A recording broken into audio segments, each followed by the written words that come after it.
दोस्तों, पुराने समय की बात है। एक राजा था। वह बड़ा समझदार था और हर नई बात को जानने को इच्छुक रहता था। उसके महल के आंगन में एक बकोली का पेड़ था।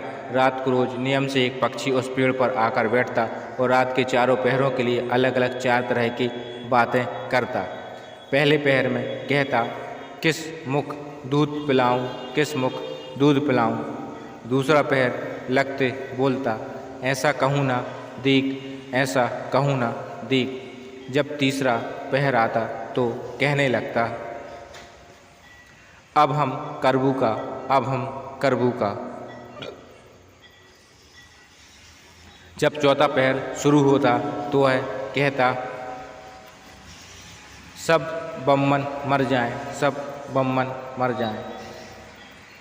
राजा रोज रात को जागकर पक्षी के मुख से चारों पहरों की 4 अलग अलग बातें सुनता, सोचता पक्षी क्या कहता, पर उसकी समझ में कुछ न आता। राजा की चिंता बढ़ती गई। जब वह उसका अर्थ निकालने में असफल रहा तो हार कर उसने अपने पुरोहित को बुलाया, उसे सब हाल सुनाया और उससे पक्षी के प्रश्नों का उत्तर पूछा। पुरोहित भी एक साथ उत्तर नहीं दे सका। उसने कुछ समय की मोहलत मांगी और चिंता में डूबा हुआ घर चला आया। उसके सिर में राजा की पूछी गई चारों बातें बराबर चक्कर काटती रही। वह बहुतेरा सोचता पर उसे कोई जवाब न सूझता। अपने पति को हैरान देखकर ब्राह्मणी ने पूछा, तुम इतना परेशान क्यों दिखते हो? मुझे बताओ, बात क्या है? ब्राह्मण ने कहा, क्या बताऊं, एक बड़ी ही कठिन समस्या मेरे सामने आ खड़ी हुई है। राजा के महल का जो आंगन है वहाँ रोज रात को एक पक्षी आता है और चारों पहरों में नित्य नियम से 4 अलग बातें कहता है। राजा पक्षी की उन बातों का मतलब नहीं समझा तो उसने मुझसे उनका मतलब पूछा, पर पक्षी पहेलियाँ मेरी समझ में नहीं आती। राजा को जानकर क्या जवाब दूँ, इसी उधेड़ में हूँ। ब्राह्मणी बोली, पक्षी कहता क्या है, जरा मुझे भी सुनाओ। ब्राह्मणी ने चारों पहरों की चारों बातें कह सुनाई। सुनकर ब्राह्मणी बोली, वाह, यह कौन कठिन बात है, इसका उत्तर तो मैं दे सकती हूँ। चिंता मत करो, जाओ राजा से जाकर कह दो कि पक्षी की बातों का मतलब मैं बताऊंगी।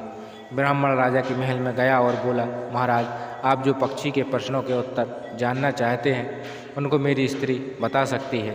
पुरोहित की बात सुनकर राजा ने उसकी स्त्री को बुलाने के लिए पालकी भेजी। ब्राह्मणी आ गई। राजा रानी ने उसे आदर से बैठाया। रात हुई तो पहले पहर पक्षी बोला, किस मुख से दूध पिलाऊं, किस मुख से दूध पिलाऊं। राजा ने कहा, पंडितानी सुन रही हो पक्षी क्या बोलता है? वह बोली, हाँ महाराज, सुन रही हूँ। वह अधकट बात कहता है। राजा ने पूछा, अधकट बात कैसी? पंडितानी ने उत्तर दिया, राजन सुनो, पूरी बात इस प्रकार है। लंका में रावण भयो 20 भुजा 10 शीश। माता ओ को जा कहे, किस मुख दूध पिलाऊं, किस मुख दूध पिलाऊं।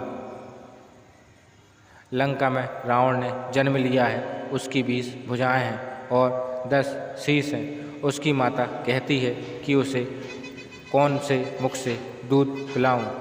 राजा बोला, बहुत ठीक, बहुत ठीक, तुमने सही अर्थ लगा लिया। दूसरा पहर हुआ तो पक्षी कहने लगा, ऐसो कहूँ न दीक, ऐसो कहूँ न दीक। राजा बोला, पंडितानी, इसका क्या अर्थ है? पंडितानी ने समझाया, महाराज सुनो, पक्षी बोलता है, घर जम्ब नवदीप, बिना चिंता को आदमी, ऐसो कहूँ न दीक, ऐसो कहूँ न दीक। चारों दिशाओं सारी पृथ्वी नवखंड सभी छान डालो, पर बिना चिंता का आदमी नहीं मिला। मनुष्य को कोई ना कोई चिंता हर समय लगी ही रहती। कहिए महाराज, सच है या नहीं? राजा बोला, तुम ठीक कहती हो। तीसरा पहर लगा तो पक्षी ने रोज की तरह अपनी बात को दोहराया, अब हम करबू का, अब हम करबू का। ब्राह्मणी राजा से बोली, महाराज, इसका मर्म भी मैं आपको बतला देती हूँ, सुनिए। 5 वर्ष की कन्या साढ़े ढाई ब्याह बैठी कर्म विसूरती, अब हम करबू का, अब हम करबू का। 5 वर्ष की कन्या को 60 वर्ष के बूढ़े के गले बांध दो तो बेचारी अपना कर्म पीट कर यही कहेगी, अब हम करबू का सही है ना महाराज? राजा बोला, पंडितानी तुम्हारी यह बात भी सही लगी। 14 पहर हुआ तो पक्षी ने चोंच खोली। सब ब्राह्मण मर जाएं, सब ब्राह्मण मर जाएं। तभी राजा ने ब्राह्मणी से कहा, सुनो पंडितानी, पक्षी जो कुछ कह रहा है क्या वह उचित है? ब्राह्मणी मुस्कुराई और कहने लगी, महाराज मैंने पहले ही कहा है कि पक्षी अटकत बात कहता है। वह तो ऐसा सब ब्राह्मण के मरने की बात कहता है। विश्व संगत जो करे, सुरा मांस जो खाए, बिना सपरे भोजन करे, वे सब ब्राह्मण मर जाएं, वे सब ब्राह्मण मर जाएं। जो ब्राह्मण वैश्य की संगति करते हैं, सुरा और मांस का सेवन करते हैं और बिना स्नान किए भोजन करते हैं, ऐसे सब ब्राह्मणों का मर जाना ही उचित है। जब बोलिए पक्षी का कहना ठीक है या नहीं? राजा ने कहा, तुम्हारी चारों बातें 52 तोला पाँव शक्ति ठीक लगी। तुम्हारी बुद्धि धन्य है। राजा रानी ने उसको बढ़िया कपड़े और गहने देकर मान सम्मान से विदा किया।